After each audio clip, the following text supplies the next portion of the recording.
네, 안녕하세요. 더함공동체교회 매일 5분 묵상. 오늘은 잠언 13장 10절입니다. 제가 읽겠습니다. 교만에서는 다툼만 일어날 뿐이라 권면을 듣는 자는 지혜가 있느니라. 아멘. 성경이 계속해서 그 미련한 자들의 행동을 추적하면서 이야기를 하죠. 그리고 지혜로운 자들의 행동을 또 추적하면서 이야기를 합니다. 우리가 생각하는 미련이라고 하는 건 멍청한 것, 지혜라고 하는 건 똑똑한 것, 이렇게 오해를 많이 하지만 앞에서도 계속 보아서 알겠지만 미련한 것은 악한 것, 지혜로운 것은 선한 것으로 구분을 합니다. 특히나 그 미련한 것 중에 큰 특징 중에 하나가 앞서 계속 반복돼서 나온 것 중에 하나가 다툼이었죠. 그래서 교만에서는 다툼이 일어날 뿐이다라고 하는 이 표현은 앞에서 이미 미련한 자들이 다툼을 일으킨다라고 하는 표현과 일치하는 맥락을 보입니다. 그렇게 생각한다면 교만과 미련함은 서로 같은 맥락에 있는 겁니다. 즉 교만은 악한 것이라는 이야기죠. 그리스도가 화평을 주기 위해 오셨고 그리고 화목제물이라고 표현을 하기도 하죠. 그래서 사실상 다툼이 성경에서 갖는 위치는 악의 아주 극단의 하나인 것으로 이해를 합니다. 단지 우리가 다퉜다가 해결하고 이런 정도의 내용이 아니라 다툼을 야기하고 다툼을 일으키는 요소들 이런 것들을 악이 가장 많이 행하는 일 중에 하나로 성경은 제안하고 있습니다. 경계하고 있는 거죠. 그 다툼을 일으키는 게 뭐라고 오늘 본문에서 이야기를 하고 있는 거냐면 그 악의 아주 중심부에 있는 행위인 다툼을 일으키는 게 바로 교만이라고 이야기를 합니다. 그리고 앞서서 나왔던 내용 중에 겸손이 권면을 듣는 것이라고 했던 내용이 있었습니다. 그러면 그 겸손이 권면을 듣는 것이라고 하는 것은 훈계를 듣는 것이라고 하는 것은 그 겸손과 지혜가 연결이 되는 걸 확인할 수 있죠. 미련과 교만이 연결이 되고 겸손이 지혜가 연결이 됩니다. 이런 짝을 이루는 그런 내용을 오늘 말씀에서 확인할 수 있는 겁니다.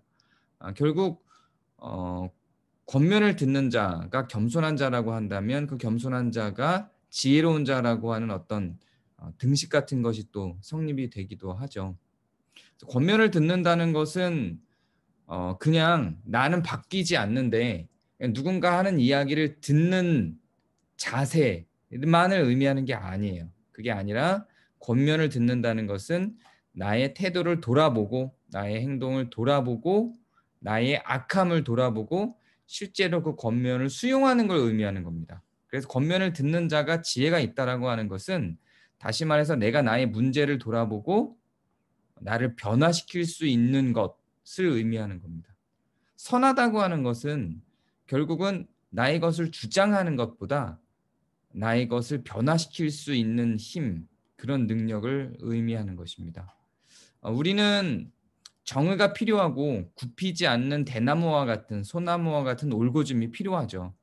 그것이 선과 악이 완료된 형태로 분명할 때 그러합니다. 살인하면 안 된다라든지 혹은 약자들 선의 편에서 약자들을 돕는 자로 서야 한다든지 하는 뭐 상황윤리적인 측면에서 해석이 가능한 것이 아니라 그냥 성경에 던져주는 어떤 명제와 같은 것들에서는 그러하죠.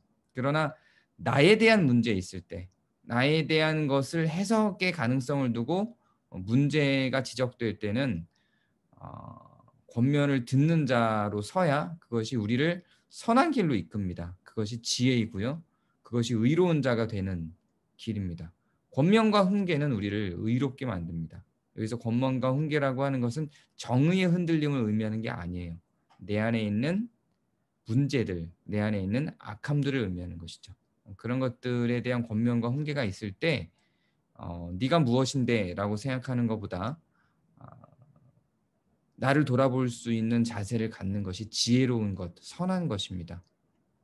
그렇다고 우리가 막 권면하고 훈계하고 다녀야 된다라는 의미를 하는 건 또 결코 아니에요. 이거는 우리가 권면과 훈계를 받을 때의 자세에 대한 이야기를 하는 것이지 그것이 필요해서 사람들에게 하고 다녀야 된다라고 이야기하는 건 아닙니다. 성경은 이렇게 나를 향해서 던져지는 말씀이지 내가 누군가를 향해서 던지는 말씀으로 구성하고 있지 않습니다. 오늘 말씀을 통해서 오늘 우리에게 주어지는 권면이 무엇인지 곰곰이 생각해보고 그 권면을 듣는 자로서 선한 마음으로 지혜로운 자로 설 수 있는 하루가 되시기를 바랍니다. 감사합니다.